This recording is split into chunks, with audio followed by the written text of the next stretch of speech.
Hola, un saludo a todos los que nos acompañan. Estamos desde el periódico El Colombiano en Medellín y tenemos hoy de invitado al gobernador Aníbal Gaviria, que le quedan muy pocos días en el cargo, pues prácticamente ya está cerrando. ¿Cómo se siente este final de periodo, estos 4 años y en general, usted ya cuánto tiempo lleva en el ejercicio público? Sí, Lurma, pues a ver, es una mezcla de cosas, una gran mezcla de sentimientos.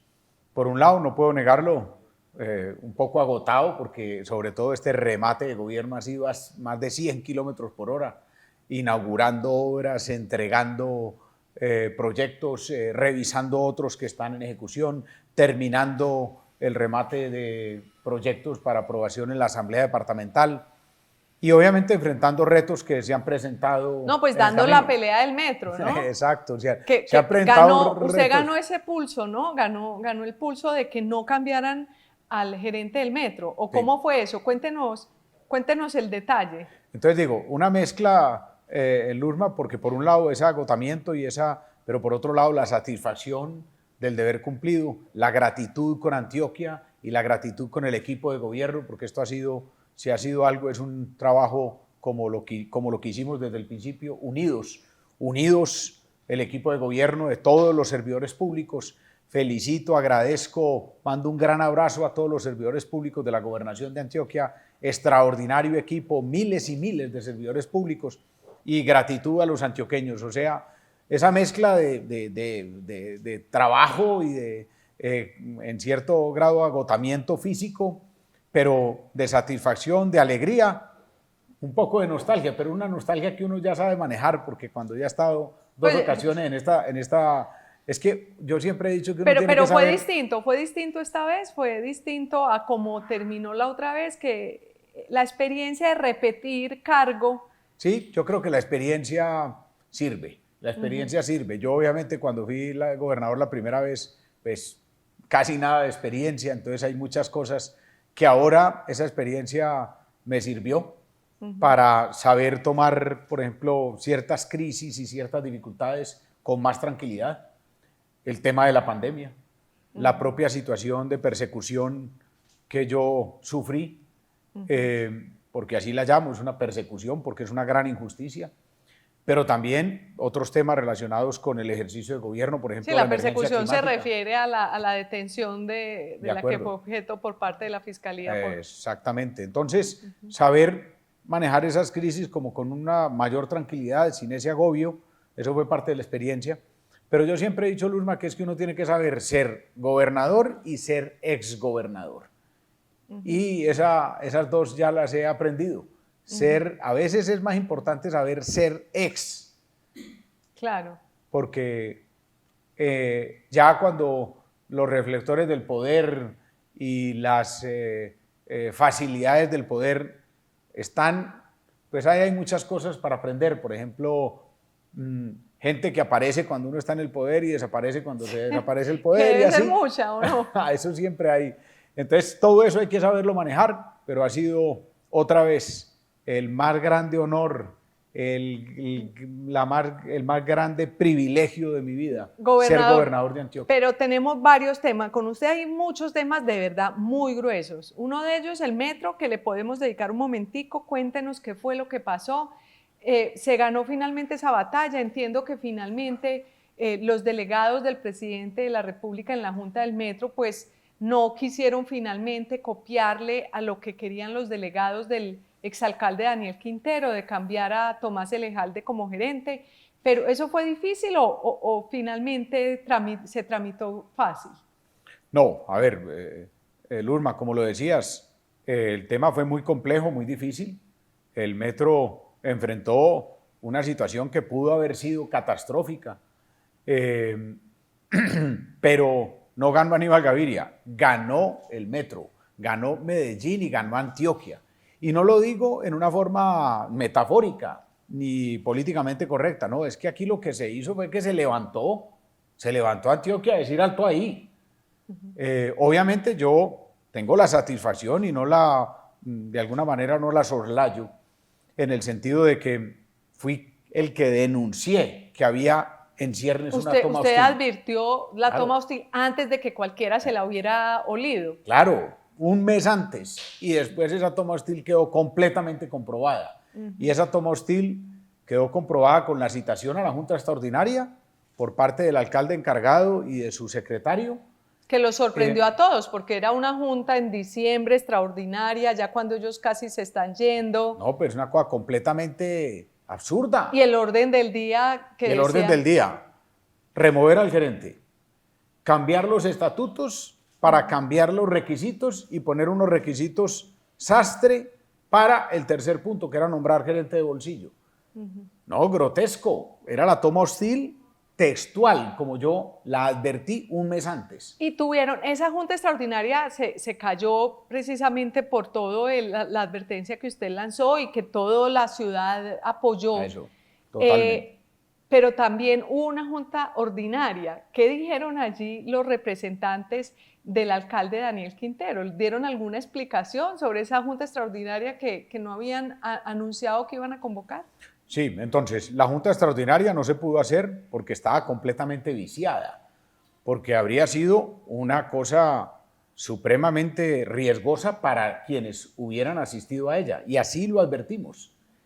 Y eso afortunadamente fue escuchado por todos los demás miembros de la Junta y especialmente por los miembros del Gobierno Nacional. Entonces se les cayó esa estantería. Ahora, en la Junta del 13 de diciembre, el día anterior palpamos que había intentos en la misma dirección.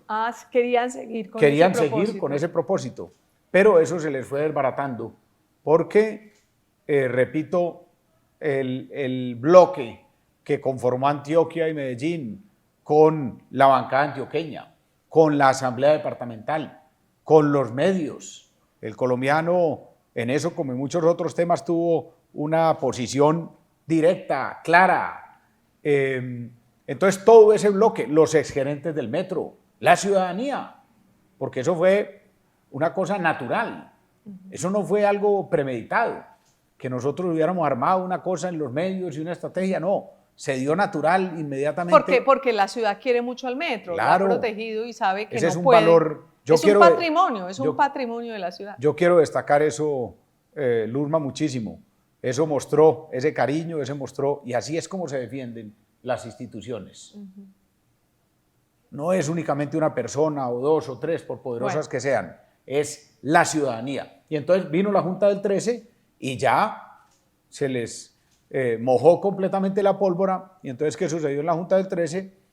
Los representantes de la alcaldía se excusaron de asistir a la Junta porque está un proceso de recusación. Y entonces no asistieron. La Junta se realizó con la presidencia del gobernador, con la presencia de la doctora Claudia García, la secretaria de Planeación, claro, que es la otra miembro de Junta de la Gobernación, y con los 5 miembros del presidente, que hay que decirlo, estuvieron en una actitud... Eso le iba a preguntar, porque lo que también reveló este episodio es que no necesariamente los representantes del presidente de la República, Gustavo Petro, estaban actuando de manera armónica con los representantes de Daniel Quintero. Por el contrario, estuvieron realmente en contra de la posición de Daniel Quintero.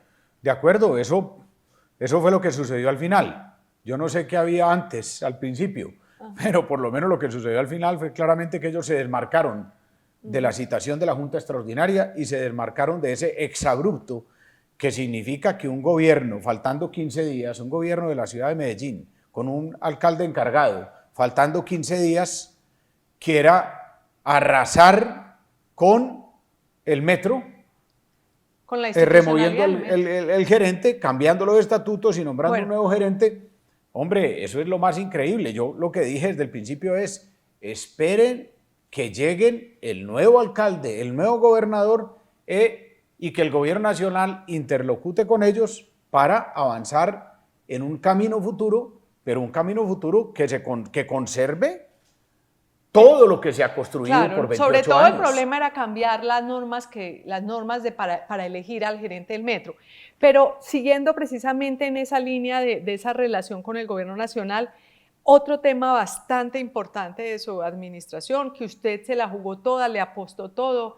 Sé que desde que llegó a la gobernación decidió que el túnel del Toyo, el túnel Guillermo Gaviria, iba a ser una realidad. Y entonces en todo este tiempo, y ya está casi listo, yo tuve oportunidad de ir a verlo, prácticamente está listo, pero también publicamos en el periódico que puede convertirse en el más grande elefante blanco del país, porque la parte que le correspondía a la gobernación y a la alcaldía está hecha, que es el túnel, pero las vías de acceso que le corresponden a Invías, que es del gobierno nacional, no están, y parece que no hay plata para eso. Sí va a ser, sí corre el riesgo el túnel Guillermo Gaviria de ser un gran elefante blanco.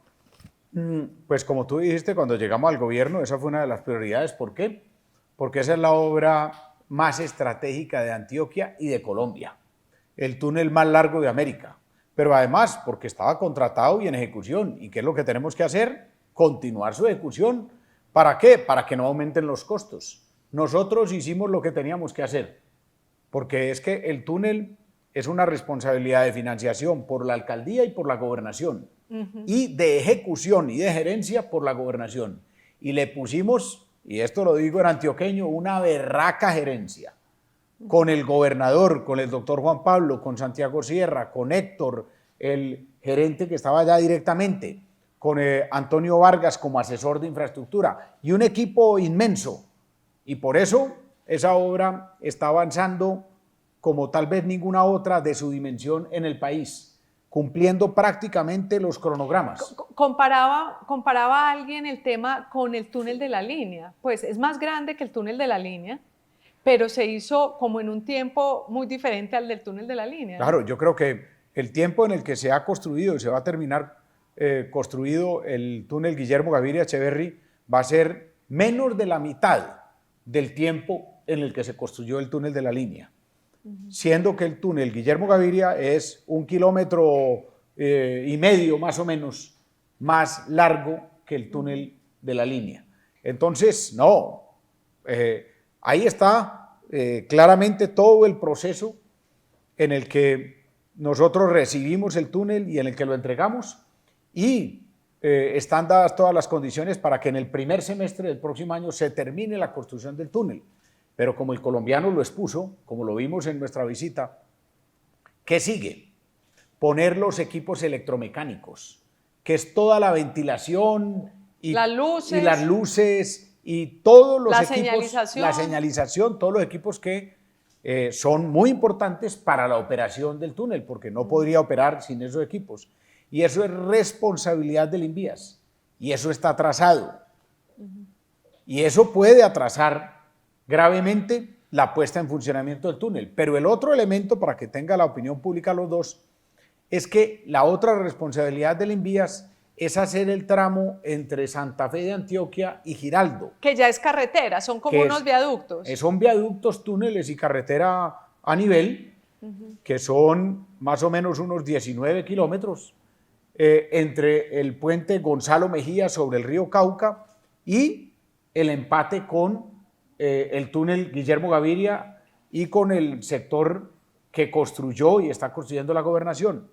Esa obra, que debía ir a la par con la nuestra, está atrasada en más de 1 año y medio y puede seguir atrasándose, porque el nivel de ejecución de las obras va bajo, porque los recursos son unos recursos limitados. Pero ese retraso quiere decir que también toma el gobierno de Iván Duque, no es solamente el gobierno de Gustavo Petro.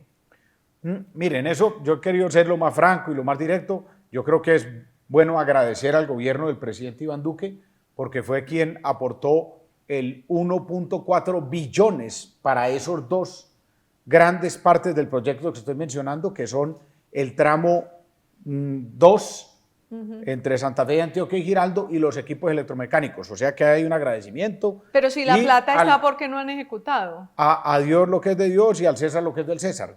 Pero lo que yo critico del presidente Iván Duque y de su gobierno, y se lo hice a él y lo hago con franqueza, es el atraso en el inicio de esas obras. porque esas obras se debían haber iniciado paralelamente con el túnel, o si no, por lo menos un año después. Y cuando yo llegué al gobierno en el año 2020 le dije, empecemos eso, la gobernación lo puede recibir, que está allí con gerencia y lo va a hacer más rápido, pero si no, que lo empiece la nación. Y no, eso se empezó más de 2 años después. No se lo quiso entregar a la gobernación lo habría podido gerenciar. Totalmente, Lurma, es que yo siempre he hablado, y no es la gobernación de Aníbal Gaviria. Yo, por ejemplo, le digo, entréguelo a la gobernación que viene del doctor Andrés Julián. Es la gobernación de Antioquia, no la de una persona, que ha demostrado que es una institución capaz de manejar esas obras. La doble calzada a Las Palmas la gerenció la gobernación de Antioquia. La doble calzada Bello Atillo, después Bello Barbosa, la gerenció la gobernación. Mejor dicho, las que están las gerenció la gobernación de Antioquia y las que no están, están en manos del gobierno nacional. Así es, y no de este gobierno, del centralismo, porque el malo, independientemente de otras consideraciones que pueda hacer gobierno por gobierno, lo malo es el centralismo asfixiante y paquidérmico. ¿Y qué ha pasado con este gobierno? ¿Usted ha tenido oportunidad de hablar con el Invías para ver cómo van a terminar esa obra? ¿Qué tiempos tienen? ¿Qué presupuestos tienen? He hablado en varias ocasiones con los distintos funcionarios que ha tenido el gobierno actual. Porque han cambiado mucho, claro, en este sector han tenido varios ministros, varios directores de la ANI. De acuerdo. Tengo que reconocer que con los 2 ministros he tenido buena relación y buena comunicación, con el ministro Guillermo y con el ministro William. Pero el cambio de ministros y el cambio de directores de Invías ha dificultado la comunicación y el relacionamiento, primero. En segundo lugar, lo he dicho públicamente y lo vuelvo a reiterar, no estoy de acuerdo con las manifestaciones que ha hecho el gobierno de que no hay plata para la terminación de las 4G en Antioquia. Eso me parece absurdo, porque eso es un perjuicio enorme para el país. La plata que dejó el gobierno de Iván Duque comprometida para esas obras, para que pueda funcionar el túnel Guillermo Gaviria, ¿no es suficiente? ¿Ya hace falta plata y no hay plata de parte del gobierno nacional? Exactamente, la plata que había no es suficiente. El 1.4 billones para los equipos electromecánicos y el tramo 2 del túnel de la carretera al mar no son suficientes, pero tampoco son suficientes los valores para Pacífico 1, Pacífico. Claro, esa es, entonces, pero ¿y en esta cuánto falta? ¿Cuánto falta la parte del túnel Guillermo Gaviria y la vía al mar? Exacto, en las obras para la vía al mar, para que todo el corredor quede completo desde Medellín hasta Urabá, faltarían unos 650.000 millones de pesos. ¿De parte del gobierno nacional? ¿Y el gobierno nacional qué le ha dicho el ministro? Porque el gobierno departamental ya ha puesto 300, 400 o 500.000 millones de pesos adicionales, ya nosotros los hemos puesto. ¿Y el gobierno nacional, el ministro William Camargo, qué le ha dicho? Él le ha dicho a Antioquia, me ha dicho a mí y le ha dicho al país que no tiene plata ni para esas obras ni para otras 4G.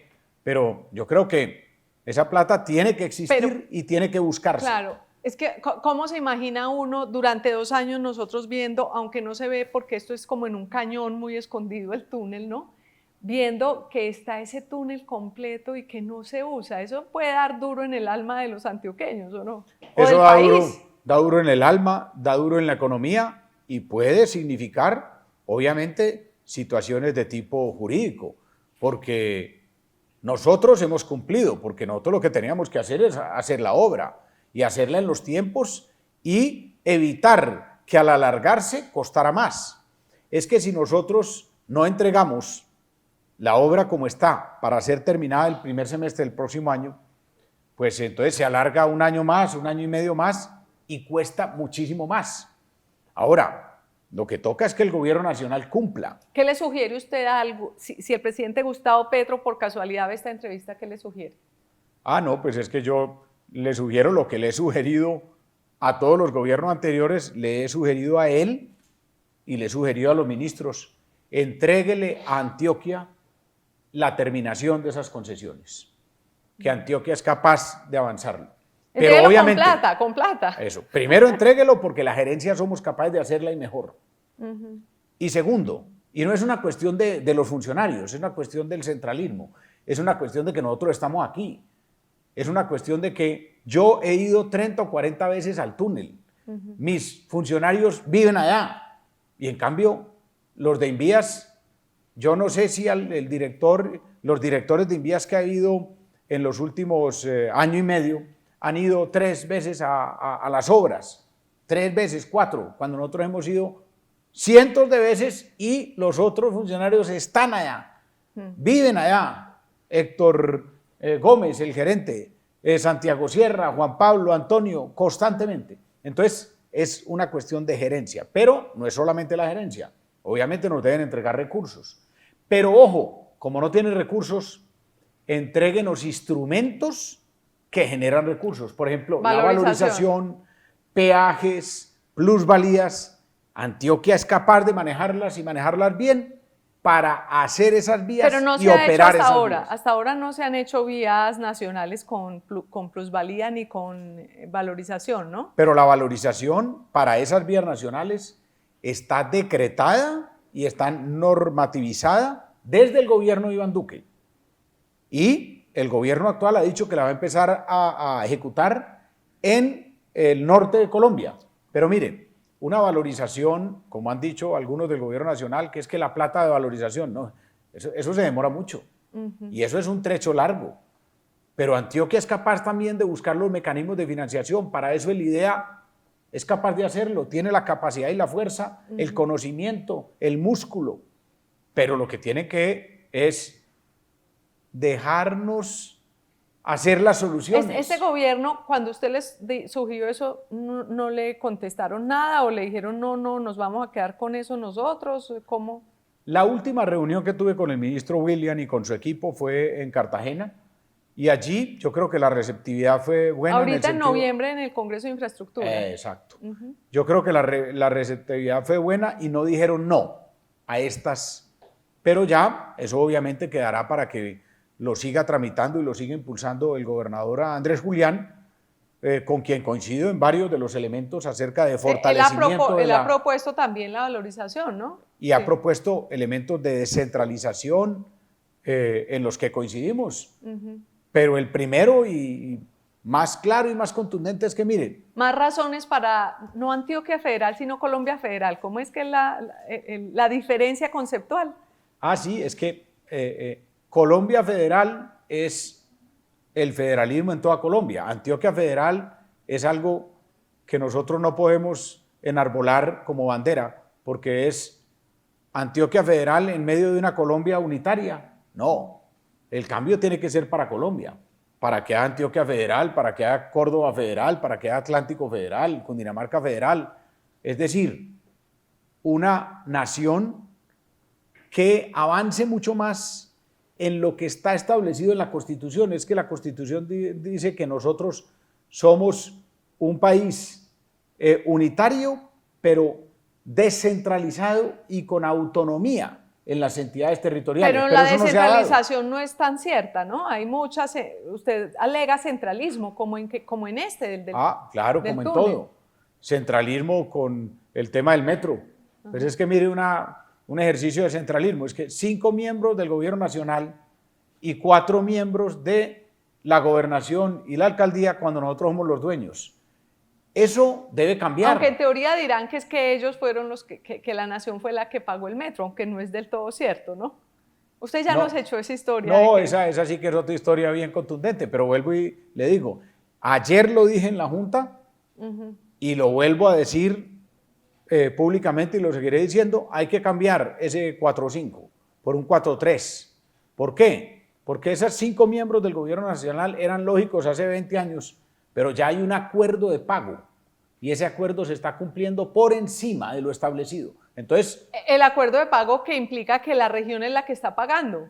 Y está pagando el 60% del metro cuando en todo el país las regiones están pagando el 30%, o sea, la mitad. Eso tiene que cambiar también. Antioquia se tiene que levantar contra esa injusticia. Bueno, el otro tema que también tiene que ver un poco con eso es el de Hidroituango, otro de los temas gordos que le tocaron a usted en estos 4 años. El tema de Hidroituango, acaba de salir un fallo de un tribunal de arbitramiento que le da la razón a la sociedad de Hidroituango, de la cual la gobernación es dueña en mayor porcentaje, sobre EPM, y le dice a EPM, usted tiene que responder por lo que ocurrió, por las demoras, lo impone a pagarle cerca de 800.000 millones de pesos a la sociedad, pero de fondo está también un tema que usted ha tocado, porque en la medida en que EPM se hace responsable o el tribunal hace responsable a EPM de todo lo que hace, recordaba yo una entrevista que también nos dio usted diciendo que cómo así que EPM había cobrado los seguros, la póliza de seguros tan barata, teniendo en cuenta que la póliza podía cubrir casi, usted en el momento dijo 15 billones, pero bueno, algunos dicen 10 billones, y se cobró solo menos de casi 5 billones. Ese fallo nuevo genera una situación nueva con respecto a ese reclamo que usted hacía del pago de los seguros.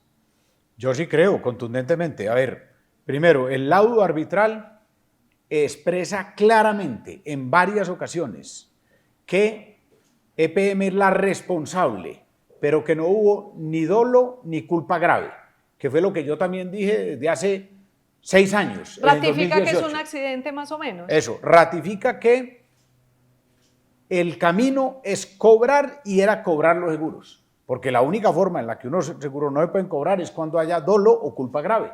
Entonces lo está ratificando.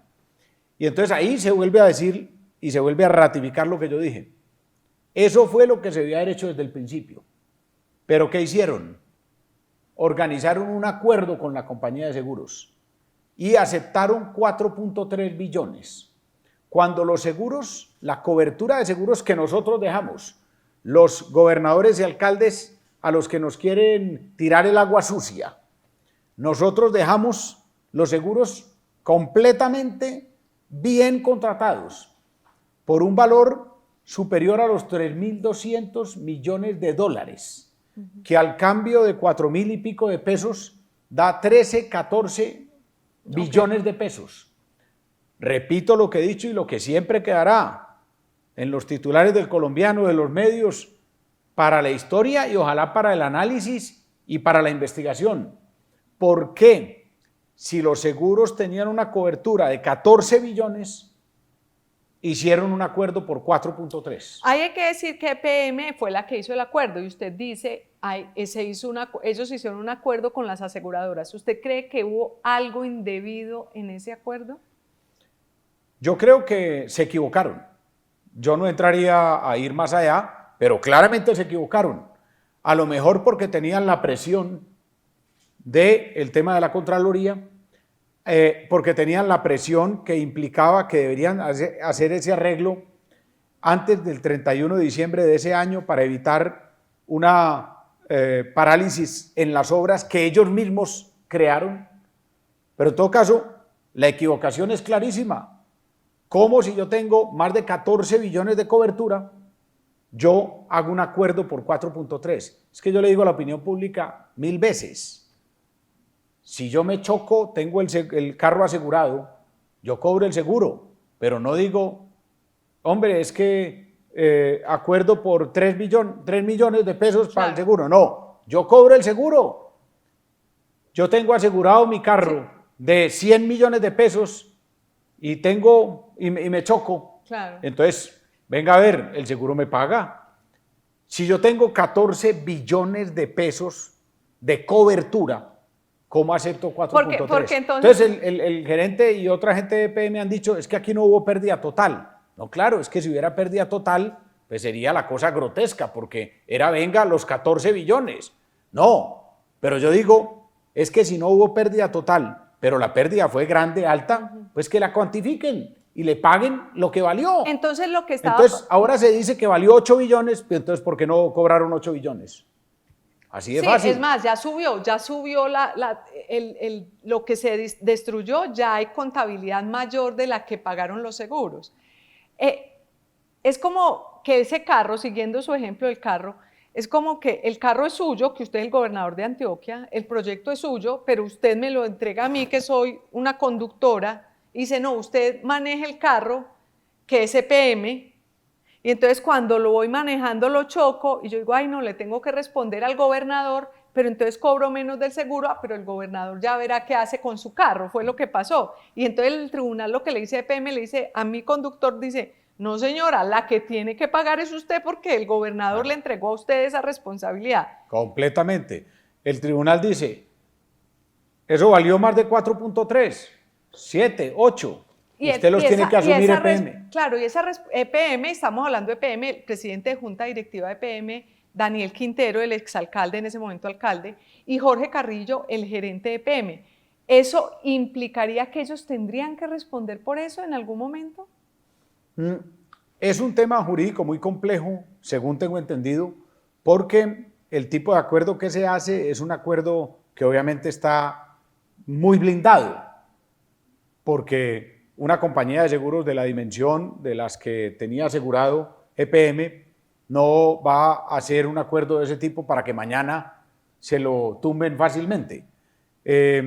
Entonces, es un tema muy complejo, pero yo creo que tendrá que mirarse detenidamente hacia el futuro.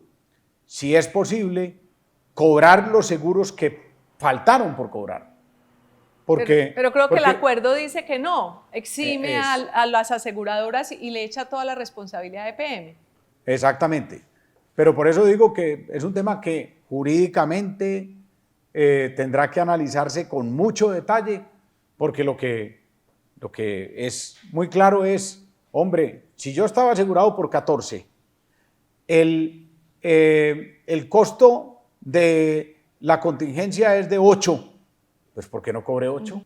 Sobre Hidroituango, para cerrar y dejarle dos mensajes importantes a futuro, yo creo que a los antioqueños es, primero que todo, siempre propuse hablar con EPM como gobernador, hablar con EPM, con la alcaldía, para buscar un camino de solución, porque a mí me ha parecido siempre absurdo un pleito entre la gobernación y la alcaldía y EPM. Y no se si pudo somos hablar. Instituciones hermanas. No se pudo. Ni con el alcalde de turno, ni con el gerente de turno. Con el gerente anterior, el que empezó el periodo, empezamos a hablar y Álvaro Guillermo, el hombre tenía una buena actitud, pero entonces ya después lo echaron y eso se acabó y ya no hubo posibilidad. Instalamos el Tribunal de Arbitramiento porque era nuestra obligación para defender los intereses de la gobernación de la IDEA y de Antioquia. Pero ya instalado, le volvimos a decir por escrito 2 veces al gerente y a la junta de EPM. Nos contestaron en forma displicente, sin importancia. Y yo les dije, y vamos al tribunal, entonces tenemos que seguir con el Tribunal de Arbitramiento y les vamos a ganar. ¿Por qué? Porque tenemos la razón. Se ganó el Tribunal de Arbitramiento.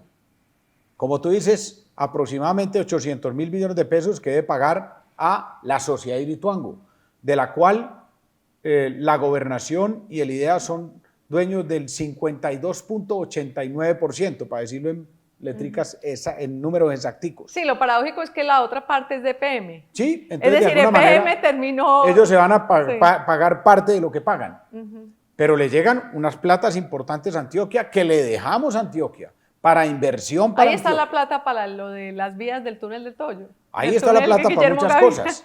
Pero además lo otro es que EPM quería decir que todos los costos de la contingencia que no pagó los seguros se le ponían al proyecto como mayor costo. Exactamente. Y eso le dicen, no señor, los tiene que asumir usted.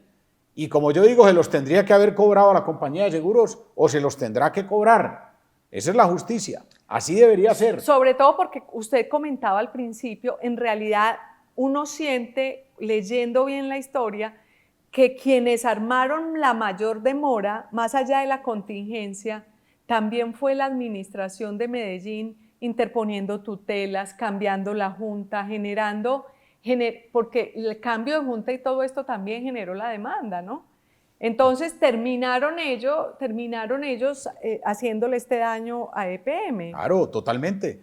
Es que yo tengo que volver sobre una cosa que dije decenas de veces y está grabado y está escrito en medios. Yo desde el principio de mi gobierno dije, enfoquémonos todos, alcaldía, gobernación, nación, EPM, a 2 cosas. 1, a cobrarle a los seguros lo que hay que cobrarles, pero no con un límite. ¿A quién se le ocurre poner un límite? El límite es lo que están los seguros y lo que valga la contingencia. Cobrar los seguros no se hizo a medias. Y segundo, enfoquémonos todos a terminar Hidroituango rápido y a ponerlo a funcionar rápido, porque siempre he tenido he mantenido y mantendré la confianza en el proyecto. Pero eso tampoco se hizo. Se empezaron a tumbar los contratistas, a quitar la junta directiva, a atacar a otros, a desviar la atención, a buscar otro contratista y a buscar un contrato que después no se pudo hacer porque se quería señalar. Todo eso se vino abajo. ¿Y eso qué hizo? Alargar la entrada en operación de las turbinas 1, 2, 3 y 4 y hoy atrasar la entrada en operación de las turbinas 5, 6, 7 y 8. Claro. Entonces, Luzma, lo que digo es, no se cumplieron esos dos propósitos. Ahora, el laudo, en mi concepto, no debe ser para que la pelea continúe, para que el conflicto continúe. Yo creo que el laudo le da la oportunidad a las dos administraciones entrantes, que esas sí pueden conversar, no como nosotros que no teníamos interlocutor. El laudo puede dar para que sobre una base cierta, jurídica, justa de EPM con Antioquia, se pueda dar una conversación para una solución positiva para todos. Esa es la propuesta mía, que ese laudo sirva de base para una conversación franca, justa, equilibrada entre gobierno de Medellín y gobierno de Antioquia para construir una solución que permita inversión en toda Antioquia y que permita la consolidación y el fortalecimiento de Hidroituango. Diálogo y acuerdo que se debe dar acompañado por la Procuraduría General de la Nación para que tenga todo el blindaje y toda la transparencia. Y por último, sobre Hidroituango, lo he dicho siempre, lo vuelvo y lo digo con convicción, es un proyectazo, es capaz de asumir los costos de la contingencia y ser absolutamente rentable para EPM, para Medellín y para Antioquia. Por eso es que cuando la demanda, cínicamente, el perito contratado por EPM decía que era un proyecto con valor presente negativo, le dije, pues entréguemelo. Ahí sí se quedaron callados. Y eso es una oportunidad que también podrá plantear el gobernador Andrés Julián. Si están diciendo que es tan malo, que tiene valor presente negativo, que lo entreguen. Hombre, que EPM entregue cínicos en la alcaldía de Medellín con lo del metro, queriendo cambiar el gerente y cambiar los estatutos en forma absurda, faltando 15 días para salir del gobierno, y cínicos en EPM diciendo que Hidroituango tiene valor presente negativo, valorando el kilovatio a 100 pesos cuando lo están vendiendo a 800. Por Dios. ¿Y qué interés tenían ellos en valorar negativamente el kilovatio para que no costara para que no tuvieran que pagar ellos lo que tenían que pagar? Es decir, sabían que iban a perder. Porque es que ellos, entre otras de las reclamaciones es que paguen la remuneración a la gobernación, y es una de las reclamaciones que el Tribunal de Arbitramiento ratifica, pero no cuantificó, porque dice que eso solo se puede cuantificar cuando se termine la etapa de construcción, que no se ha terminado. Pero lo ratifica y lo dice claramente que la remuneración tendrá que pagarse. Entonces ellos dicen que es que no hay remuneración, que porque el kilovatio es a 100 pesos, hombre, lo están vendiendo de otras hidroeléctricas de EPM y de la propia Hidroituango, que ya está funcionando, a 600, 700 y 800 pesos, 8 veces más de lo que decían en el Tribunal de Arbitramiento. Increíble, con razón increíble. los árbitros les dijeron lo que le dijeron. Claro, ahí sí, uno puede andar con mentiras tan directas ante un tribunal. Pero el tema que yo quiero dejar en la opinión pública, Luzma, esto no es que es que el gobernador contra EPM, no. Las cuentas claras y el chocolate oscuro. En el gobierno uno tiene que ser defensor de las posiciones jurídicas y justas, y eso fue lo que hicimos.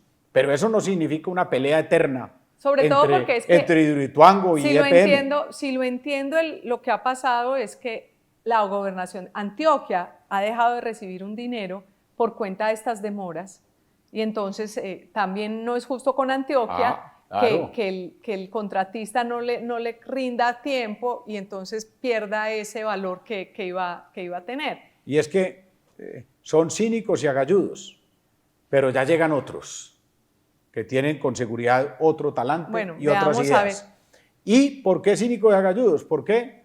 Porque además Hidroituango dará rentabilidad para todos, para que sea rentable para EPM, para que sea rentable para Medellín, para que sea rentable para Antioquia. Ya lo está dando, ya. Ya está empezando a dar unos ingresos muy, muy importantes. Tengo entendido que los ingresos ya pasan del billón de pesos por parte únicamente de las turbinas 1 y 2, que son las que llevan más tiempo, y ahora arrancan a sumar también las turbinas 3 y 4. Bueno, vienen buenas noticias para Hidroituango, pues esperemos. Total. Después de toda esta vía crucis que ha tenido la ciudad, el país, la región con Hidroituango.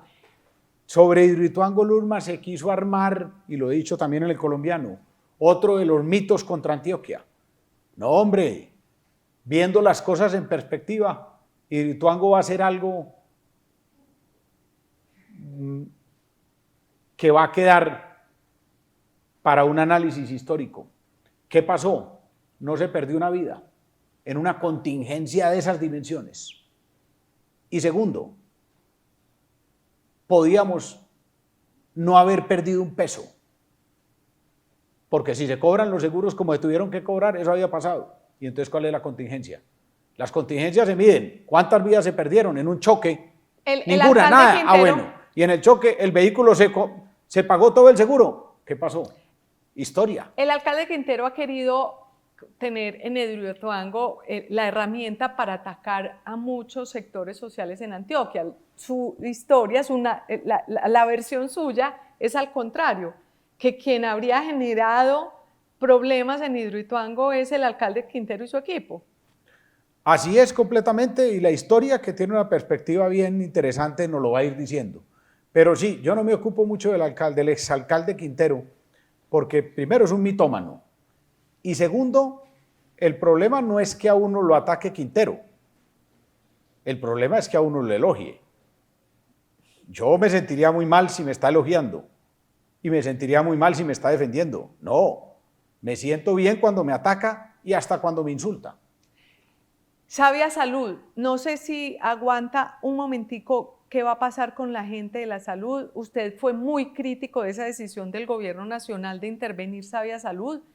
¿Qué está pasando hoy? ¿Eso va a tener un problema a los cerca de 1,6 millones de antioqueños que están afiliados a esta EPS?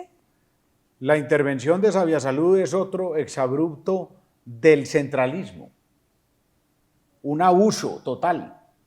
Primero que todo, ¿cómo hacen una intervención cuando ellos mismos están midiendo unos índices que van en mejora? Entonces, ¿sobre qué base? A uno le dicen, hombre, usted está en una medida de vigilancia, lo estoy vigilando. La superintendencia. Y yo mismo le digo, usted está mejorando. La superintendencia dijo, Sabia está mejorando. Ah, pero es que los índices están ahí.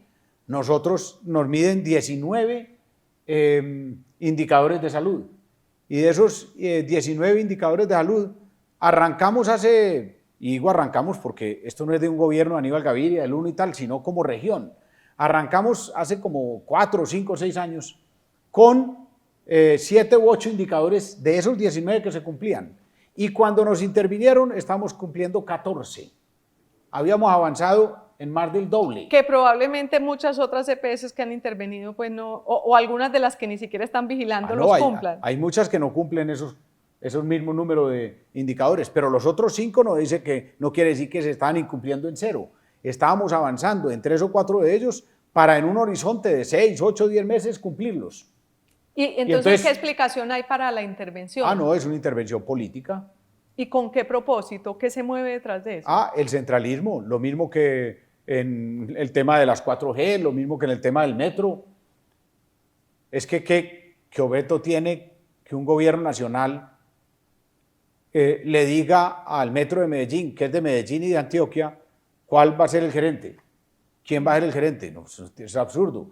El gerente del metro de Medellín lo tiene que definir el alcalde y el gobernador. Pero en el caso de Sabia, ¿funcionaba el tema de Antioquia como una cosa del gobierno nacional frente a Antioquia, o tenía que ver con la reforma a la salud, con el interés de intervenir más EPS? Ah, totalmente, las dos cosas están unidas, y eso me ayuda a darle contexto a la respuesta. es que el agua viene sucia desde la toma. Es decir, la intervención de esa vía salud se da en el marco de un desorden mayor que es el de la reforma a la salud. Y entonces estamos en un contexto negativo, en un contexto equivocado, que es el de la reforma a la salud, y en ese contexto se dan actuaciones como la intervención de Cundinamarca, la intervención de Sabia Salud en Antioquia y otras que tienen un carácter político, porque es que yo no digo las cosas por decirlas. Yo digo, si tiene un carácter técnico, que me digan cómo. Si yo estoy mejorando, me intervienen. Pero además me intervienen para empeorar, porque cuando nosotros entregamos Sabia, estaba cumpliendo 14 de los indicadores. Y en el último corte que revisamos, tenemos que ha dejado de cumplir 4 de los indicadores que nosotros habíamos dejado. Es decir, el Gobierno Nacional, a través de la Superintendencia, interviene a Sabia Salud, y Sabia Salud estaba muchísimo mejor y ahora está mal en manos del Gobierno Nacional. Completamente. Indicadores, no lo estoy diciendo yo porque me parezca o porque yo diga, no, están los indicadores, pero lo más grave, 4 indicadores que se cumplían ya no se cumplen, pero lo más grave, hay 7 indicadores sobre los que no dan información. Mejor dicho, está manga por hombro Sabia Salud ahora. Ah, no, completamente, es que ahí están los números, ahí están los índices de salud. No, qué mala noticia para quienes están afiliados, porque siguen los afiliados a esta EPS. Entonces, ¿cuál es la solución? Hombre, devuélvanle Sabia Salud a la región. Antes de que sea tarde. Antes de que sea muy tarde. ¿O será que el objeto es deteriorarlas? Gobernador, porque uno no entiende, si el objeto es mejorarlas, van de para atrás. Con usted hay muchísimo que hablar, pero no quiero cerrar esta entrevista sin que hablemos de un proyecto que me pareció muy interesante de su gobernación, que fue la Visión 2040, porque usted con su equipo hicieron un diseño de hacia dónde debe ir Antioquia, que incluye cosas para muchos tan extrañas, casi increíbles, como un tren bala entre Medellín y Bogotá, por ejemplo, que uno pues le dicen y uno no se lo acaba de creer, pero a veces esos son los visionarios los que... Entonces quería que, para además dejar un tono alto, de ánimo alto en la conversación, que nos contara un poco, que le cuente a quienes nos están viendo en qué consiste ese proyecto 2040 y cuáles son, sé que es muy grande, pero que nos dé unos 3 ítems fundamentales de hacia dónde debe ir Antioquia. Sí, Luzma, no, esa es la cosa más espectacular y más hermosa que dejamos como legado a toda Antioquia. Y cuando digo dejamos, no es el gobernador, no es el gobierno únicamente, es los antioqueños le dejamos Antioquia, porque eso fue construido participativamente. El proceso de participación ciudadana más profundo de la historia de Antioquia. Más de 100.000 personas, pero no en Medellín o en el barrio tal, no, en toda Antioquia, en todas las subregiones, en todos los municipios. Participación de todos los sectores, indígenas, afros, mujeres, LGTBI, estudiantes, jóvenes, adultos, niños, toda Antioquia participando para construir la visión Antioquia 2040. Espectacular, una visión poderosa. Antioquia, corazón verde de América, que nos habla de la vida a través del corazón, nos habla de la riqueza ambiental, pero nos habla de la riqueza geoestratégica, corazón verde de América. Hay que decir que, para quienes quieran leer el estudio, que todo eso que está diciendo el gobernador está lleno de datos, es decir, cuando dice corazón verde no es un invento, sino que estratégicamente, por estar cerca incluso del Chocó, de las costas, ustedes plantean ese corazón verde como algo que está ahí, que hay que recuperar. Claro, es que eso se recogió, la visión se construye al recoger toda la participación de todos los ciudadanos. Ellos fueron los que construyeron esa visión, eso no lo dijimos nosotros. Y con 6 pilares: equitativa, educada, competitiva, sostenible, multicultural y en paz. Hay una que me parece muy interesante, que usted habla de las 3 ciudades, que tiene 4 corazones. 4. Cuente ese que es muy bonito, entonces imaginarnos eso. Esta gran visión que tiene tres elementos para pasar a médula, tres elementos que son potentes para el futuro de Antioquia, de cualquier región. Primero, solo se construye una transformación si pensamos en el largo plazo. Uno no construye una transformación de Medellín, de Antioquia, lo que sea, para un año. Es el largo plazo. Pues de hecho las vías 4G son prueba de ello. Las vías 4G se han hecho durante los últimos 4 gobiernos nacionales, ¿no? Y la transformación de Medellín que el mundo admira. Eso se hizo por lo menos en 12, 15 años. Pero con las bases de 10, 20, 30, 40 años atrás. Así se hacen las transformaciones. Entonces, visión de largo plazo. Objetivo común, Antioquia, corazón verde de América. Y unidos. Trabajando unificado. Esos tres elementos tiene la visión de Antioquia. Ahora, vamos a aspectos como médula o las macrorregiones. Médula, la ciudad larga de 4 corazones, única en el mundo.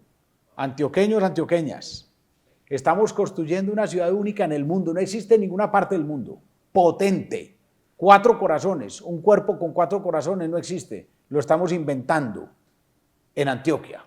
Un corazón, el oriente, a 2.000 metros. La región aeroportuaria. Que ya está muy desarrollada. Muy desarrollado, pero con una perspectiva impresionante. Y entonces vamos hilando médula con proyectos. Entonces, segunda pista y segunda terminal. Ah, hay que construir más cosas ahí. Eso. Médula y la 2040 nos va dando todos los elementos. Pero además, segundo túnel de oriente. Y ahí conectamos con el segundo corazón, Valle de Aburrá, ciudad y región de la innovación, de los servicios. Y conectamos con los 2 túneles que ya existen de occidente a Santa Fe de Antioquia, a Sopetrán, a San Jerónimo y todo el Valle del río Cauca, a 500 metros. 500, 1000. 500 y 2000. 2000. 3 ciudades diferentes. Diversidad, pero diversidad en la unidad. Y climas diferentes. Climas diferentes. Personalidades diferentes de la gente y de las ciudades, cultura diferente, gastronomía diferente. Eso hace algo único. Que las no tres existe. ya están más o menos desarrollándose. Pero falta un tremendo desarrollo en Occidente y debe ser un desarrollo sostenible en el marco de la Visión 2040. Y después viene el túnel Guillermo Gaviria Echeverry, el más largo de América, la pieza fundamental de médula. Y el cuarto corazón, nivel del mar, Urabá. Y allí la región portuaria, con Puerto Antioquia y los demás puertos al futuro. Mire qué potente.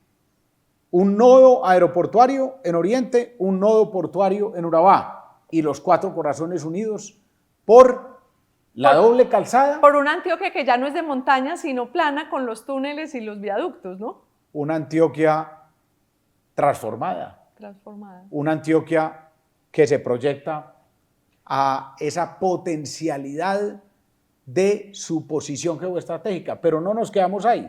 Entonces sigue lo que tú dices. Entonces tren entre Urabá y Medellín. Sistema férreo en Urabá, sistema férreo en Occidente, sistema férreo en Oriente y conectados con el sistema férreo del Valle de Aburrá. Y esos conectados con Bogotá. Una locura, y lo digo con orgullo, era lo que mi papá pensó hace 50 años, el túnel más largo de América, y ya no es una locura, ya es una realidad. El puerto... Y ese tren entre Medellín y Urabá se va a hacer, y ese tren entre Medellín y Bogotá se va a hacer. Tengo que decirle que la imagen me parece genial, esto de 2.000 metros, 1.500, 500 y 0 metros de altura sobre el nivel del mar, 4 ciudades conectadas, emociona. Pero el puerto va a estar listo, ¿no? El puerto en Urabá va a estar listo. 1 año y medio, 2. Otra razón más que necesitamos para que Invías haga Todo la tiene conexión. que casar. Haga la conexión, Todo porque tiene también que se va a casar. quedar el puerto, porque esto lo que va a permitir es que de todo el país puedan venir productos de manera más expedita a un puerto sobre la costa caribe. Completamente, por eso es que le decimos al gobierno nacional, ojo, estos no son vías de Antioquia, son vías de Colombia en Antioquia. Es que usted coge un bulto de café en el eje cafetero y hoy arranque para llevarlo a Estados Unidos y entonces tiene que ir hasta Barranquilla. Entonces tiene que pasar montañas y kilómetros y costos. Pero entonces ahora coge Pacífico 1, Pacífico 2, Pacífico 3 y llega a Bolombolo.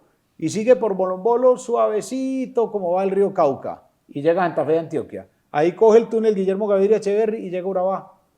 Y chao, menos de la mitad de los costos.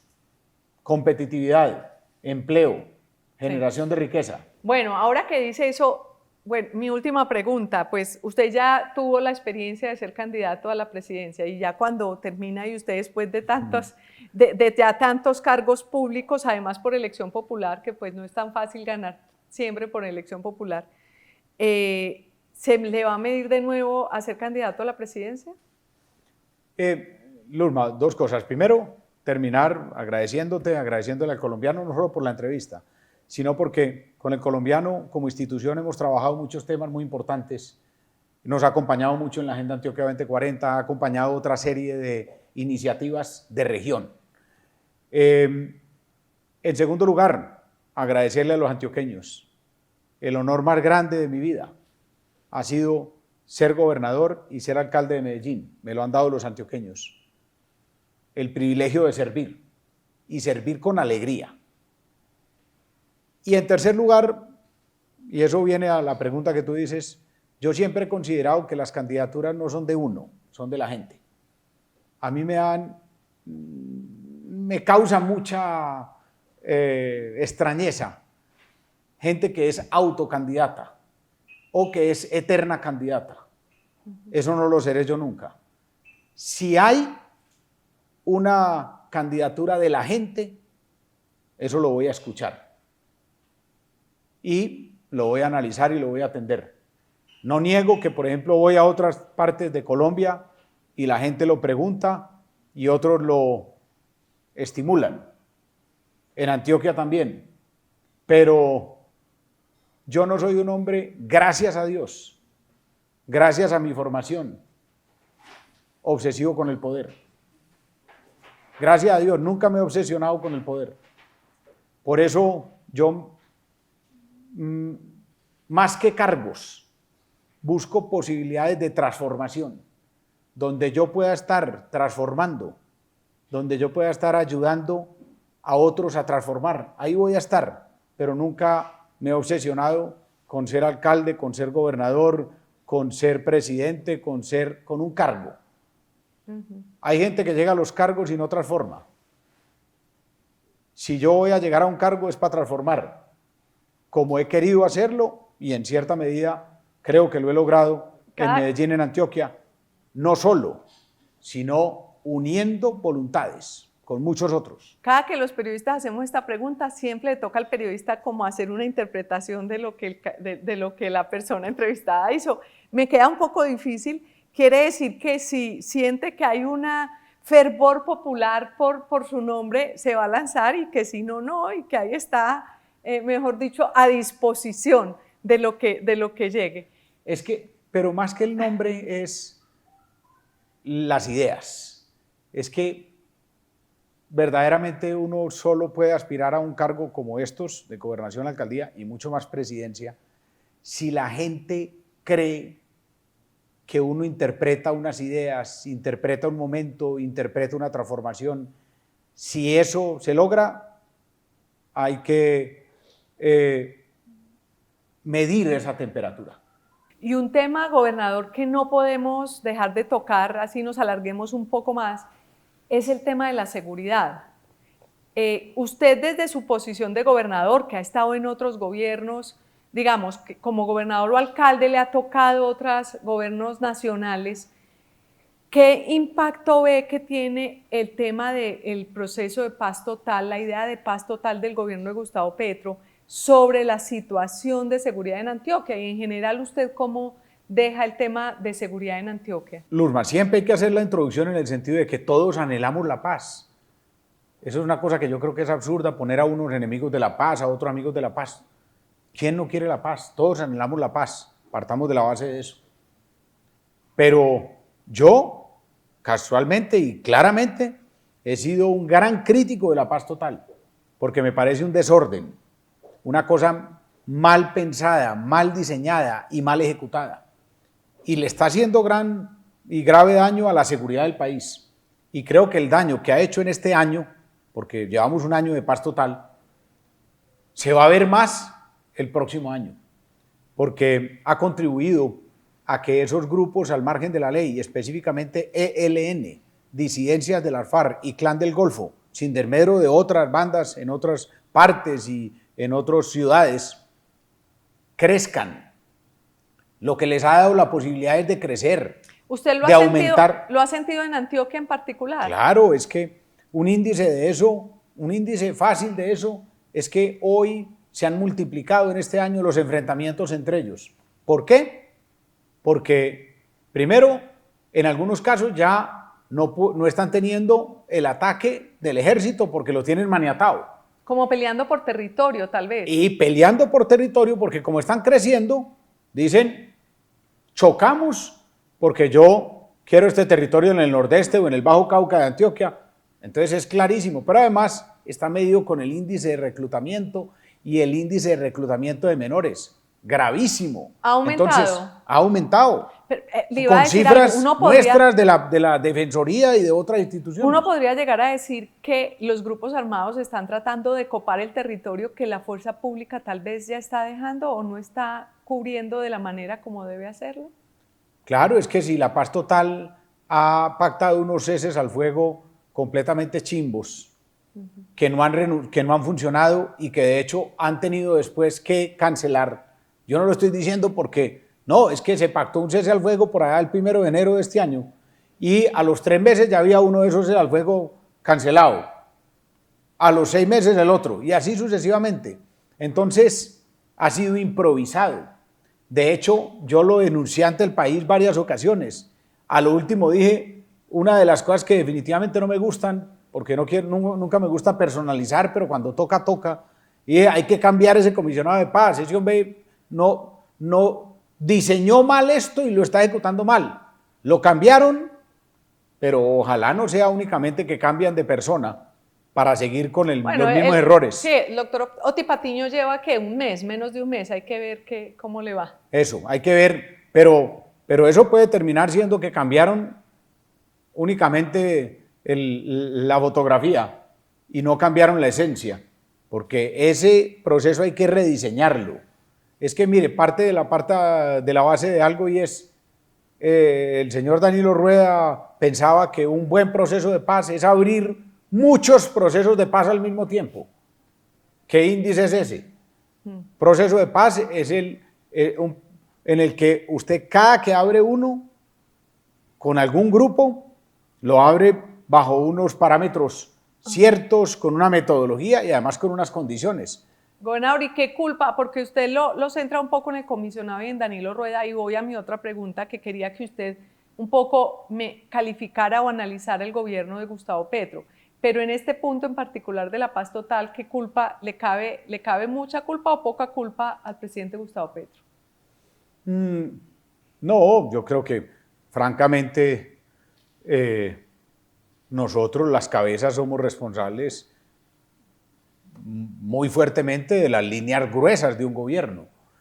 Y la línea gruesa, una de las líneas gruesas del gobierno es la paz total. Entonces, eso tiene direccionamiento del presidente, o sea que le cabe una responsabilidad importante en el diseño de la misma, en el mal diseño de la misma, en la mala ejecución, pero además le cabe una responsabilidad en el hecho de la designación de un mal piloto, como es el señor Danilo Rueda. Y más allá de la paz total, ¿cómo califica el gobierno de Gustavo Petro?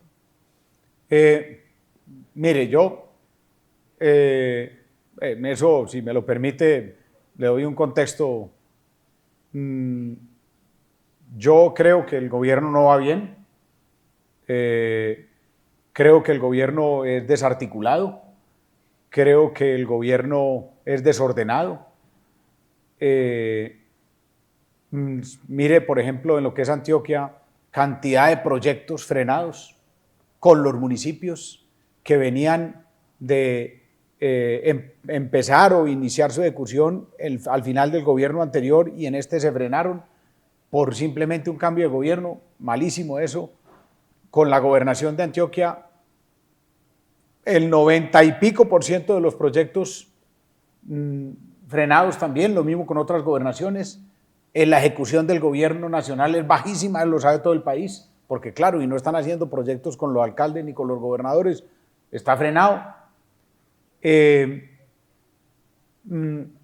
Proyectos de ley como el de la salud, la reforma a la salud, creo que una gran equivocación, porque el proyecto tenía cosas muy buenas, la atención primaria en salud, el mejoramiento de la salud rural. Es que nadie está diciendo que no tenía cosas buenas, pero hombre, coja las cosas buenas del proyecto e impúlselas, y coja las buenas del sistema y manténgalas, de una lógica irrebatible.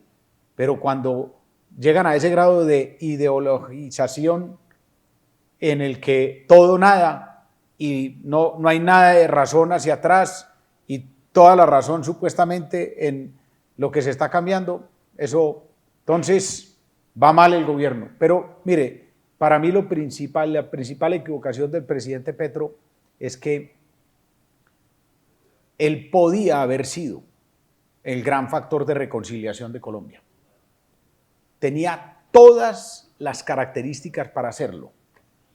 ¿Por qué? Fue un guerrillero, disparó contra el Estado lo recibe y lo perdona, y el Estado y el pueblo colombiano lo eligen. Eso solo hace mucho rato debía dar Realmente ese era como el verdadero acuerdo de paz, que él llegara a ser el presidente, que él llegara al poder de la manera como llegó, que fue por la vía legal, democrática, pues se fue contra el Estado con las armas, no pudo. El Estado lo perdona, lo reintegra, va de senador, alcalde y después presidente. El pueblo colombiano, un ejemplo de reconciliación. Y con eso el pueblo colombiano, en mi concepto, debía haber dejado, ya con eso se acabó la guerrilla. Se tenía que haber acabado. Los que están disparando es por otro cuento. Pero políticamente es irrebatible. Ganaron, políticamente lo lograron. Se demostró que por esa vía no y que por la democrática sí. Se demostró contundentemente. Pero no solo fue los que eligieron a Petro, fueron los que no lo eligieron, que lo aceptaron. La democracia funcionó perfecto. El pueblo colombiano con altura. Los que lo eligieron y los que no lo eligieron aceptaron.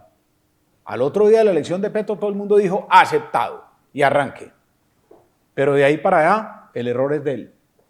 No ha sido capaz de asumir su condición que la Constitución le da como factor de unidad de la nación, sino que parece más que sigue siendo el líder de un partido o de un grupo de colombianos, dividiendo, enfrentando, polarizando, estigmatizando. Gran equivocación. A mí no me agrada eso para nada decirlo, pero ya en este momento me toca decirlo y debo decirlo, mi punto de vista sobre el país y sobre el gobierno. Gran equivocación de Petro. Creo que todavía podría tener espacio, pero no le veo como el talante. No ha sido capaz de asumir el rol que el pueblo colombiano le dio y sigue en el que tenía antes de ser elegido, el jefe de un grupo, de una fracción. Tremenda equivocación, dolorosa para él, dolorosa para la izquierda colombiana y dolorosa para el país. Esa es mi evaluación del presidente y del gobierno en forma macro. Ya otra cosa son los otros temas, digamos, de cada área que van funcionando muy regularmente. Gobernador, muchísimas gracias por su tiempo. Quería conversar con usted sobre los temas más fuertes de estos 4 años. Seguro se nos quedan algunos en el tintero, pero también pues agradecerle por su trabajo. Creo que además de esas cosas grandes, hay muchas cosas que en las regiones se trabajaron, las plazas de mercado, la Antioquia Mágica, una serie de proyectos que trabajaban con la gente de las regiones que me parece que también fueron interesantes. Muchas gracias a todos por acompañarnos hasta este momento. Desde el periódico El Colombiano de Medellín les deseamos un buen día y una feliz Navidad.